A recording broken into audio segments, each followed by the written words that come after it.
Ինձ հարցնում են Եգոր Պապիկյանով։ Եգորը մեր մշտական դիտողներից։ Ով է սպանել Վազգեն Սարգսյանին քո կարծիքով։ Ով է կանգնած սպանության թիկունքում։ Ու ասում եմ, որ իմ կարծիքով, իր կարծիքով թուրքական հատուկ ծառայություններն են։ Բաց աղբյուրներից ստացած։ Եգոր ջան, անկեղծ պատասխանեմ, ես շատ եմ մտածել այդ հարցի շուրջ ու անկեղծ երևի ես իմ տարիքային խմբի մեջ միակ մարդն եմ, որ հոկտեմբերի 27-ի գործի սաղ հատորները, որը հասանելի է եղել, կարդացել եմ, ցուցմունքները բոլոր գրեթե կարդացել եմ, Նայիրի բոլոր ցուցմունքներն եմ կարդացել, Կարենի բոլոր ցուցմունքներն եմ կարդացել այդ տականքների։ Չգիտեմ, ժամանակին լիք մարդիկ ասում էին դա անիմաստ գործ է, բայց ինձ շատ հետաքրքիր էր։ Ու ես այդ ամեն ինչը կարդալով եկել եմ մի եզրակացության, որ նախ անկեղծ լինենք,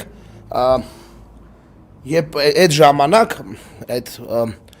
զուտ տեխնիկական առումով, անվտանգային առումով, ազգային ժողովի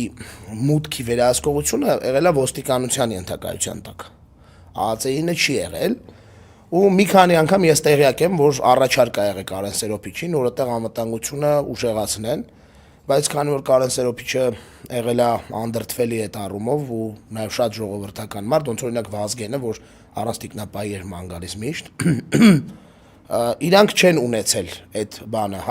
չեն ասել են, որ կարծում ենք պետք չի դա անել, ու չի թույլ տվել Կարենը Սերոփիչ, չգիտեմ, տեխնիկական առումով այդ մտնելը, բան անելը կարծում եմ այդքան է դժվար չի եղել, դեռ բան չկար, միգուցե թիկունքում կանգնած են եղել հատուկ ծառայություններ դրսի ուժերից, բայց ժամանակին կային վարկածներ նաև ռուսական հատուկ ծառայությունների,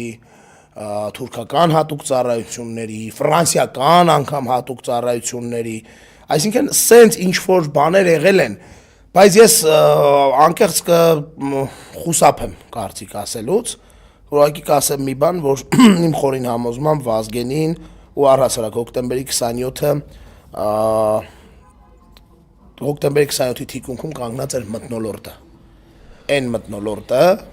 որը ձևավորվել էր այդ թվերին Վազգեն Սարգսյանի այդ թունավոր մթնոլորտը անձի շուրջ, Վազգեն Սարգսյան անձի շուրջ, որը իդեպ մինչև այսօր շատ մարդկանց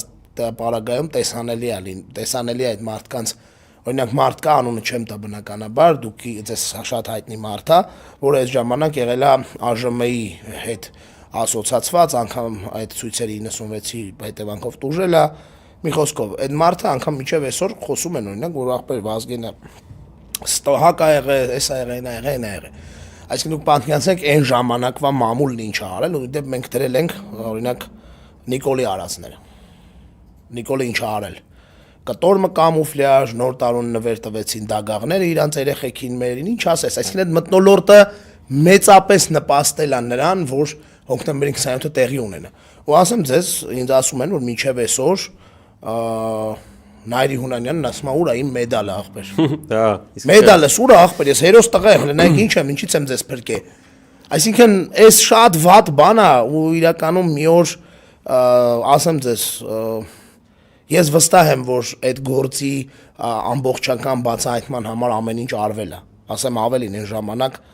Արամ Զավենի Սարգսյանի մտերմագույն շրջապատն է վերցրել գործը, սկսած Ջհանգիրյան Գագոյից, որը սկսել է զինվորական դատախազ որպես գործը, վերջացած մնացած տեղերում, այսինքն հիմա էլ սրանք են եկել էին մեծ խոսում էին էշեշ ու անպատասխանատու, բայց ըստ էության տակը բան չկա, որ կարելի է վերցնել ու գնալ հասնել